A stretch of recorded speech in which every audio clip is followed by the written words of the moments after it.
Prestou 55 concursos, foi aprovado em 32 e hoje é servidor público do TRE do Rio de Janeiro, mas nem por isso parou de estudar. Beto Flesch se prepara há 8 anos, desde que decidiu fechar as portas de sua empresa e buscar sua estabilidade profissional. Então, Beto, de onde surgiu a coragem para mudar de vida radicalmente e dedicar-se somente aos estudos? Resiliência. Depois de 17 anos matando um leão por dia, eu simplesmente resolvi mudar de vida. Cansei e fui buscar no concurso público a estabilidade. Então, quando você resolve mudar de vida, isso não pode ser brincadeira. Você tem que, de fato, levar esse propósito a sério. É, antes de mais nada, uma filosofia de vida. O concurseiro, ele, de fato, tem que se dedicar quase que exclusivamente a isso. E no começo você imaginava que ia participar de tantas seleções, mais de 50, esse era o seu objetivo? Ou pelo menos passar em um e aí ir garantindo sua estabilidade, não tantos como você participou? Depois de um tempo fazendo vários concursos públicos e sendo aprovado, você ganha autoconfiança. Então, tem gente que passa no primeiro e está tão desesperado que acaba tomando logo posse e acaba comprometendo o tempo da sua vida diária para estudar para um concurso melhor. E como eu tinha uma certa tranquilidade nesse sentido, haja vista ter comprometido tudo, né? A noiva, o carro, as baladas e até mesmo o trabalho só para me dedicar para concurso público, quando comecei a passar, eu fui passando em vários, porque diante daquelas matérias correlatas, quando você passa num, você passa em mais um, em mais um, em mais um. Então eu falei, para que eu vou sair correndo e tomar posse se eu estou fazendo isso tudo de uma forma estratégica? Hoje eu sou servidor público federal, sou estável, já estou no 6º ano, mas eu precisava de mais um diploma. Então foi aí que eu fui buscar o diploma da minha vida para conseguir chegar no tal concurso área fim ou o concurso ideal. É assim que funciona. E como era a sua vida acadêmica? Você era estudioso também? Não, sempre fui um estudante que, claro, me dedicava e tal, mas nunca fui gênio. Aliás, concurso público, é bom que seja dito, não é para inteligentes, não é para gênios, é para quem tem determinação. Qualquer um pode passar. Se até eu passei em 32 concursos, qualquer um pode passar. Existe aquele concurso mediano, aquelas pessoas que têm intelecto mediano e que se dão melhores do que outras pessoas que são inteligentes, mas que acham que porque são super inteligentes vão chegar já no concurso público e já vão sair gabaritando, entendeu, a prova. Isso não funciona assim. Você tem que conhecer profundamente a banca que vai realizar aquele concurso, que vai aplicar aquelas questões, porque é uma diferença muito grande de uma banca para outra banca. Há uma diferença muito grande do CESP para a Fundação Carlos Chagas, para a Sesgran Rio, para a NCE, para o UGF, a Gama Filho, ou a Universidade Getúlio Vargas e vai por aí. Então essas bancas, elas têm cada uma característica própria de formular as questões.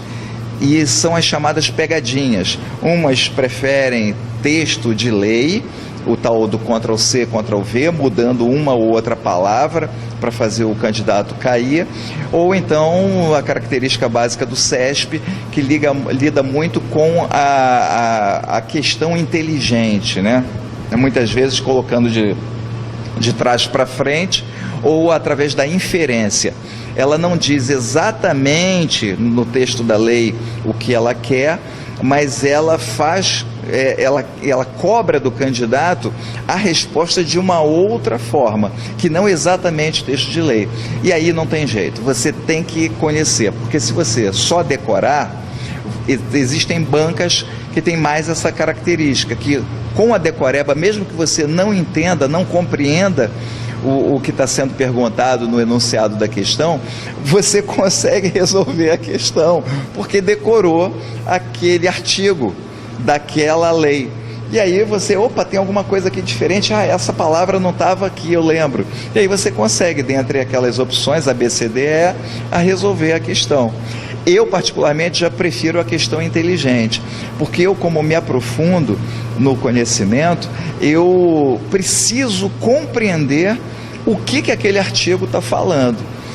Eu faço, então, um estudo exegético daquele artigo, palavra por palavra, frase, às vezes uma vírgula te derruba, muda completamente o sentido, e aí você consegue responder a questão pela interpretação e não pela decoreba. A decoreba é importante, existem métodos mnemônicos, inclusive, para você, associativos, que te ajudam, entendeu, a recuperar, a pensar o conhecimento armazenado em sala de aula ou através de vídeos, aulas, mas a interpretação, você compreendendo, você de fato entendeu isso bem. Por isso que eu adoro fazer provas do CESP.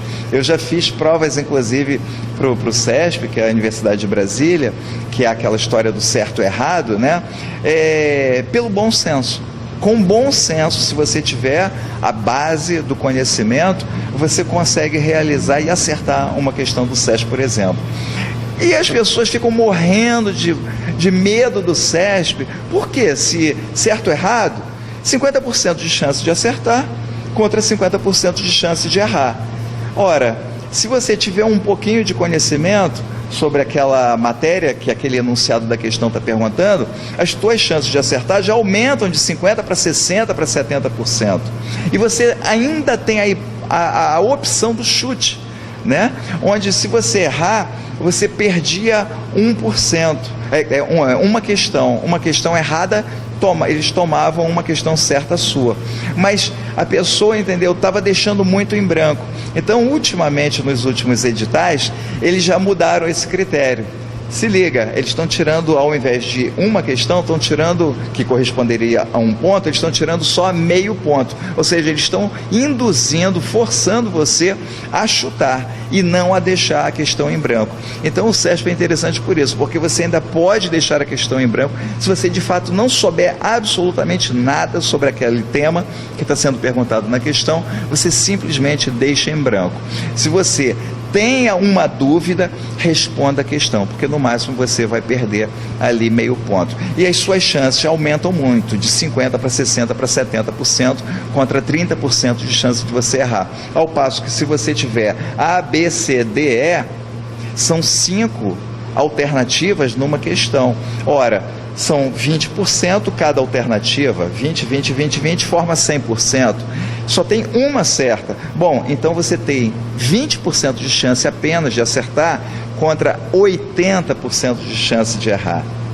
Então veja, se você souber, você marca, mas se você não souber, você também é obrigado, entendeu, a marcar, porque você não tem a chance de deixar a questão em branco. Então você vai ter 80% de chance, entendeu, de errar contra 20% de acertar. Não tem jeito. A questão de ABCDE você tem que conhecer mesmo, entendeu, ali todos os artigos da lei, o que está sendo perguntado, entendeu? Então é muito melhor o certo e errado do que o ABCDE. Por isso, o CESP não deve ser considerado um bicho-papão, ele deve ser considerado a melhor forma de cobrar de um candidato. Por que você escolheu então o TRE para trabalhar? Bom, o meu concurso ideal é ser procurador da República. Concurso fim, concursos na área jurídica. Mas tanto concurso fim quanto concurso ideal, eu precisava do diploma de bacharel em Direito. Então como é que eu vou fazer? Eu vou ficar num concurso, num tribunal, num cargo, que seja um concurso intermediário, mas que me dê uma certa tranquilidade para eu poder estudar para o meu concurso ideal.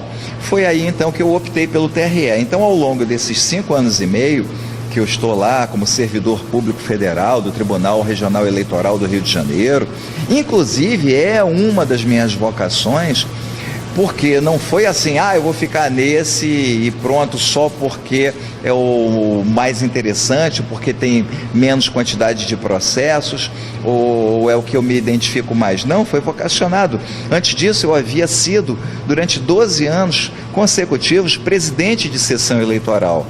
Eu havia trabalhado na Justiça Eleitoral como funcionário público honorífico, dando a minha contribuição como cidadão.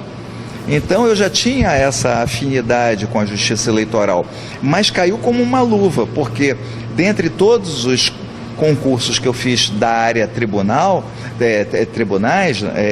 eu passei para o TRT, para o TRF, para o MPU, Ministério Público da União, que é matéria correlata, e para o TRE.